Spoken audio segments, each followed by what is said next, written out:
আসসালামু আলাইকুম সুপ্রিয় দর্শক, আমি মোহাম্মদ ফয়সাল হোসেন। সবাইকে ফয়সাল মিন্টু চ্যানেলের পক্ষ থেকে স্বাগতম।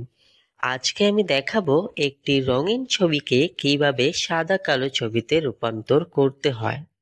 তো আমরা এখানে একটি ছবি নিয়ে নিয়েছি। এই ছবিটাকে আমরা সাদা কালো ছবিতে রূপান্তর করব। সেজন্য আমরা এই ছবিটির লেয়ার প্যানেলে গিয়ে সুন্দরভাবে একটি লেয়ার তৈরি করে নেব। লেয়ার তৈরি করার জন্য আমরা চলে যাব লেয়ার প্যানেলে। দেখতেই পাচ্ছেন এখানে একটি লেয়ার আছে। এখন আমরা চলে যাব লেয়ার প্যানেলে। এই যে লেয়ার প্যানেলে দেখুন লেয়ার আইকনটি, এই আইকনে ক্লিক করে একটি নতুন লেয়ার নিয়ে নেব। তো আমরা ক্লিক করে দিলাম। ক্লিক করে দেওয়ার পর দেখতেই পাচ্ছেন এই যে দেখতেই পাচ্ছেন একটি নতুন লেয়ার তৈরি হয়েছে। এখন আমরা ছবিটির মার্কসিং প্যানেলে চলে যাব। এই যে মার্কসিং প্যানেল, তো এটা এটা এখানে ক্লিক করে দেব। এখানে ক্লিক করে দেওয়ার পর আমরা ব্ল্যাক অ্যান্ড হোয়াইট অপশনটি সিলেক্ট করব। ব্ল্যাক অ্যান্ড হোয়াইট অপশনটি ক্লিক করে দিলাম। কিছুক্ষণ পরে দেখতে পারবেন রেজাল্ট।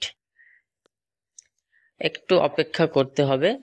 এই যে দেখতেই পাচ্ছেন রঙিন ছবিটি অসম্ভব সুন্দরভাবে সাদা কালো ছবিতে রূপান্তর হয়েছে। দেখেই বোঝাই যাচ্ছে না এটি একটি রঙিন ছবি ছিল।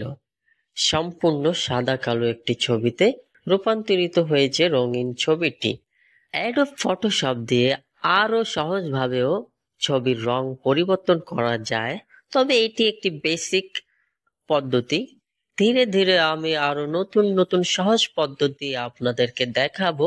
ফটোশপের সমস্ত কাজ, সমস্ত টুলসের ব্যবহার সবগুলো আপনাদেরকে ধীরে ধীরে দেখানোর চেষ্টা করব এবং শিখবো, সবাই মিলে শিখবো। সে পর্যন্ত সবাই ফয়সাল মিঞ্জু চ্যানেলের সাথেই থাকুন। সবাই ফয়সাল মিঞ্জু চ্যানেলকে সাপোর্ট করুন। ফয়সাল মিঞ্জু চ্যানেলকে সাবস্ক্রাইব করুন, লাইক করুন, কমেন্ট করুন। আপনাদের মতামতগুলো কমেন্টে জানান, যাতে আমরা আরো সুন্দর সুন্দর শিক্ষণীয় ভিডিও আপনাদেরকে উপহার দিতে পারি। সম্পূর্ণ ভিডিওটি দেখার জন্য ধন্যবাদ।